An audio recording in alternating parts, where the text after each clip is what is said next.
Le 18 janvier, ce lundi, est la pire journée de l'année, si l'on en croit de savantes études. Le Blue Monday est la journée la plus déprimante car la période des fêtes vient de passer. Le soleil se fait de plus en plus rare, le portefeuille a souffert des dépenses de fin d'année, ce à quoi vient s'ajouter cette année la crise de la Covid. Comment conserver le moral et aller de l'avant dans ce contexte? Nous avons posé la question à l'aventurier, explorateur et spécialiste de l'adaptation des comportements humains, Christian Clot. Il est l'auteur d'un livre sur l'après-Covid et il est avec nous. Bonsoir Christian Clot. Bonsoir. Lorsque vous avez créé le Human Adaptation Institute pour tenter de mieux comprendre l'adaptation humaine face au changement, vous qui avez connu tout type de situations et d'environnement, vous imaginiez que l'on puisse aujourd'hui vivre une telle crise? Alors oui et non. On a créé cet institut de l'adaptation humaine pour essayer de comprendre comment on résiste face aux crises et on savait que des grandes crises systémiques allaient arriver, que ce soit à cause de l'environnement ou autre, mais personne, pas plus nous que quiconque, avait prévu qu'en 2020, on aurait une telle situation sanitaire et maintenant systémique. Donc non, on n'avait pas prévu. Vous venez de publier récemment aux éditions Michel Lafon l'ouvrage Covid et après, notre nouvelle terre inconnue. Le questionnement né de cette crise et de ce qui en découlera peut laisser espérer tout de même un monde meilleur. Je crois qu'il ne faut pas forcément parler de monde meilleur ou de monde moins bon. Je crois que le monde, il sera celui qu'on va créer. Et la question qu'on doit se poser aujourd'hui, c'est en fonction de tout ce qu'on a appris, de tout ce qu'on a observé, que doit-on faire pour faire en sorte non seulement que ça n'arrive plus, ça c'est une chose, mais qu'on puisse aussi réduire les autres risques qui sont devant nous, à savoir les risques climatiques, les risques sociétaux. Et je crois que l'expérience qu'on a vécue en 2020, qui a touché le monde entier, va, une fois que les choses seront un peu stabilisées, nous inviter à re-réfléchir ces notions-là. Et ce sera donc positif. Mais on a le sentiment tout de même que lors du premier confinement, tout le monde s'est félicité des bienfaits que pouvait avoir cette période sur la nature, sur l'organisation au sein du monde du travail, sur les points positifs à en retirer. Mais aujourd'hui, alors que la crise dure, il n'y a plus que du ressentiment à la recherche de coupables. Cela peut vraiment amener du positif? Oui, c'est la difficulté des crises longues, c'est qu'au début, elles nous apportent une volonté de réaction, et puis quand elles s'installent à la durée, elles nous fatiguent énormément, et on arrive à un moment donné, on est saturé, et c'est ce qui se passe aujourd'hui, clairement. Les gens sont sursaturés d'informations et de fatigue.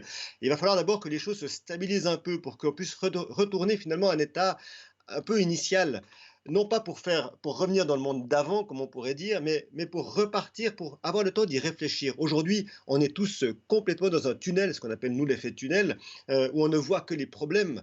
Mais une fois qu'on pourra casser cet espace-là, on pourra revoir un peu les possibilités. Donc oui, des choses sortiront, mais ça demandera une volonté citoyenne, personnelle et des entreprises, des gouvernements, qu'il va falloir soutenir. Et donc nous, en tant que citoyens, il faut qu'on pousse à ça. On peut pousser les gouvernements, il faut agir. Nous sommes aujourd'hui en plein cœur de la journée qualifiée de pire de l'année en raison de la météo, des fêtes qui se sont achevées et qui ne sont plus qu'un lointain souvenir. Le moral serait particulièrement en berne à cette période de l'année, dans ce contexte encore plus. Comment peut-on aborder la situation avec plus d'optimisme?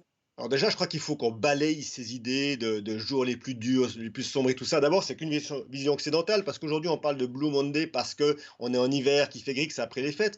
Dans les pays du Sud, ils ne sont pas du tout au Blue Monday, ils sont au contraire au moment où ça va le mieux, parce que c'est le soleil, parce que c'est l'été. Donc je crois qu'il faut qu'on voit notre situation mondiale plus que uniquement personnelle, réaliser que le monde, il a aujourd'hui beaucoup de difficultés, mais aussi beaucoup de chances, beaucoup de cerveaux qui sont en train de travailler pour faire évoluer les situations. Et puis nous, en tant que personne, chaque individu, il y a deux solutions aujourd'hui pour le futur.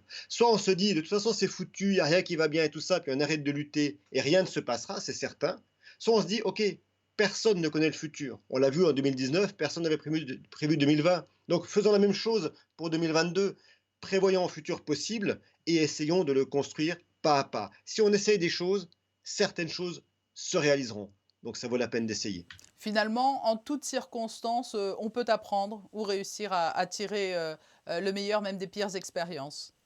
Oui, je crois que c'est justement cette crise nous invite à ça. On a une intelligence collective extraordinaire dans le monde et dans nos pays particulièrement grâce à l'éducation qu'on reçoit. Eh bien, valorisons cette éducation pour pouvoir justement se dire, OK, on s'assoit 2 minutes, on arrête la course, ça vaudra la peine aussi de le faire et on réfléchit à notre futur. Mais surtout, on agit pour qu'il soit possible, pas pour le voir se détruire. Il y a beaucoup à faire.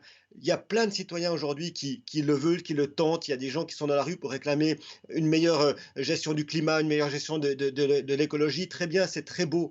Et ce sont des mouvements qui n'existaient pas de telle manière il y a encore quelques années. Donc valorisons ça et surtout, n'ayons pas un optimisme démesuré, mais ayons un réalisme constructif qui nous fait dire avançons ensemble. Très bien, merci d'avoir accepté notre invitation alors qu'est paru, je le rappelle, aux éditions Michel Lafon, ce livre intitulé Covid et après, notre terre inconnue.